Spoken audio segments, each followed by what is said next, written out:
and welcome into Getting Help from Uncle Sam.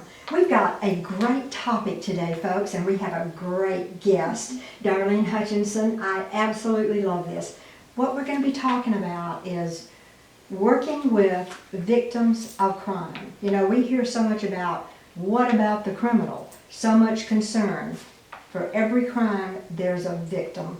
And this is what we're talking about today. We're going to show you ways that victims can get help. And Darlene, you have been doing this for, wow, this has been your heart for almost 20 years that I know of. Yeah.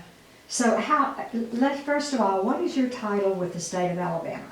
I am appointed to the Alabama Crime Victims Compensation Commission. The governor appoints 3 commissioners. It's a state agency, and it helps reimburse crime victims for some of the financial hardships that they have after being a crime victim. So I should call you Commissioner Hutchinson. You can call me Darlene. I call you Darlene. How did you get started with this being such a passion for you? You've done so much good. I've really been blessed. I was a journalism major in college, and so I thought I was going to be the metro editor of a big paper someday. And halfway through college, when I was 20 years old, I was kidnapped at gunpoint from a small town post office by somebody I'd never seen before. And it was Thanksgiving night of all things, and so no one was around, and he took me to his home where he held me for 2 days. I saw an opportunity to escape, and I did, and I was 20, you know, nothing in life prepares you for this, and but God was good, and he placed a lot of people in my path that helped me in my recovery, and police made an arrest within 6 days. And about 10 months later, he pled guilty, received a 20-year sentence. And then I started looking into, well, how do I keep him in prison? Because he's going to do this to somebody else. And that was the last thing I wanted to happen.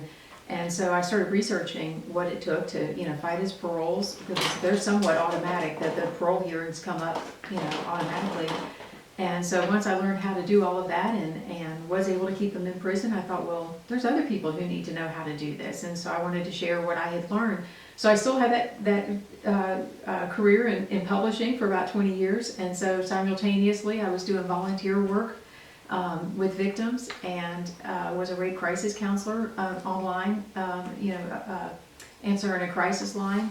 And that led you to Washington, D.C. Well, yes, I did end up there. I was very, very blessed and honored to serve in the Trump administration, the first administration, and was appointed by the president to serve to run the crime victims office within the Department of Justice, which is mostly a grant making office. And my first year there, we had $4.4 billion non-taxpayer money that we were able to help fund the domestic violence shelters, the rape crisis centers in all the different states and communities, child advocacy centers, programs that help elder abuse, trafficking victims.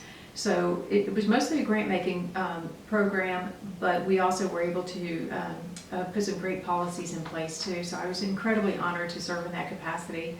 I was at DOJ for 3.5 years. Well, it took you right back to the roots of finding a way to help victims.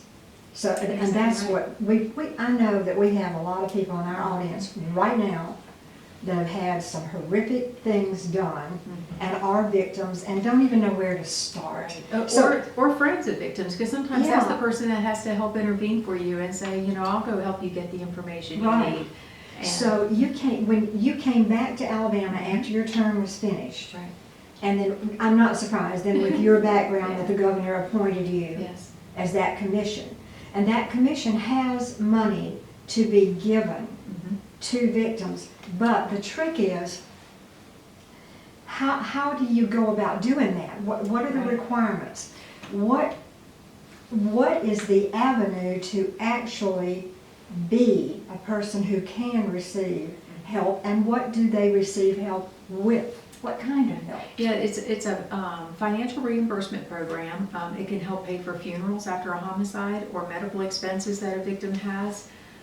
Counseling or crime scene cleanup, travel to and from court. Sometimes people have to take off from work to go to court or for counseling, or if they're stabbed or shot or recovering, or their loved one's been murdered, they may have to take time off work. We have very strict criteria. to make sure that every dollar is spent wisely, but it is a great way to help victims that, and nobody anticipates these costs. Nobody anticipates being a victim. Amen. And so I'm so glad that we have these programs in place. It started in 1984. The legislature created the Alabama Crime Victims Compensation Commission.